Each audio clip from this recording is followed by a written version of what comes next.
Hello, my name is Fabares, and I'm a former student at the Art Institute.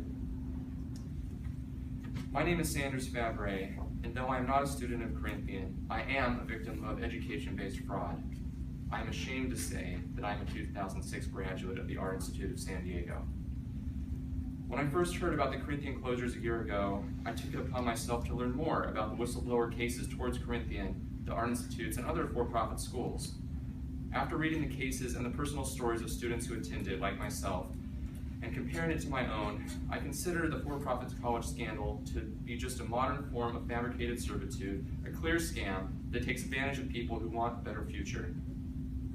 Students who attend the for-profit chains are victims of predatory marketing tactics. We were given false statistics on graduation rates, hustled into taking on high-interest loans, and misled by grossly inflated job placement statistics. Now, if those statistics reflected the truth, I know I would never have attended AI, but they didn't. I received a subpar education that was nowhere near what was needed to work in the related field. My life has been put on hold as I struggle to pay the debt. I've been paying in order to preserve my credit, but I do not intend to pay any longer. I've paid enough, more than enough, for a worthless degree from a fraudulent school, and I will not be enslaved by inescapable debt for a degree that I've never once benefited from. I originally graduated with $32,000 in debt from the federal and private loans. To this date, I have paid $24,000 toward them. However, I still owe $26,000 towards the principal.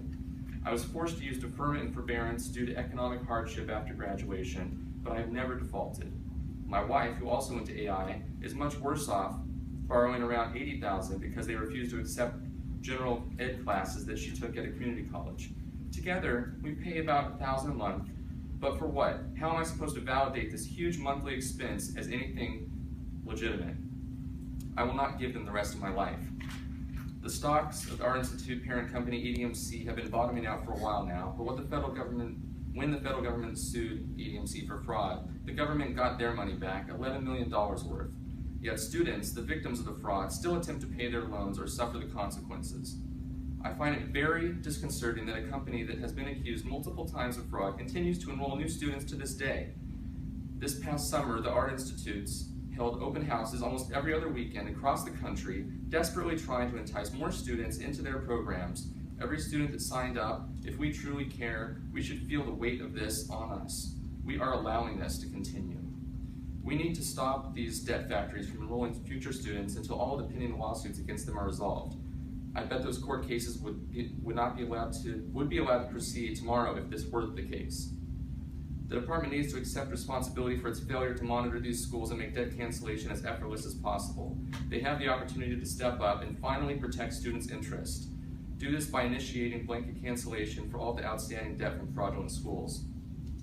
We cannot expect students to act as their own lawyers throughout an arduous, individualized process. At this point, schools such as Corinthian, the Art Institutes, ITT Tech, and University of Phoenix have all been involved in major cases accused of fraud and deceptive marketing tactics. The loan providers Navient, Sallie Mae, AES, and Nelnet have all been involved in major cases and investigations as well. The only party in this situation who can claim any sort of innocence is the student, and it is unfair to expect people who have already been victimized by a broken system to now place their trust in another complicated system, which may or may not have their best interests in mind. For-profit colleges should have no representation in this committee since they have so widely shown their adherence to using lies as a common practice. I find it extremely hard to believe that they have ever put the students' best interests first. You need to give students a greater presence on the rulemaking committee if true democracy is to be served. Not a singular student, but multiple students representing a variety of different schools. We, the students, are the victims of the system. We are the affected. We are the defrauded. We too are taxpayers who have been paying into the Pell Grants to further support this ongoing fraud we are victims of. I want to emphasize all remaining loans, not just direct loans, should be canceled when the degree that they paid for was one built upon fraud. Blanket cancellation needs to be the way that we do this. We cannot afford to slow this process down, going loan type by loan type, student by student, school by school.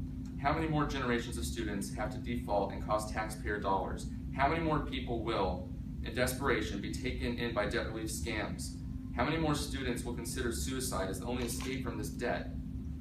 Inspire their belief that higher education is a worthwhile pursuit that will lead to a brighter future. Right now, higher education is a high-risk gamble that carries the potential to destroy lives of students and their families. Be transparent. Be accountable. Be better. Be a champion for the students. Regain our trust. Stop blaming the victims. Thank you. Oh.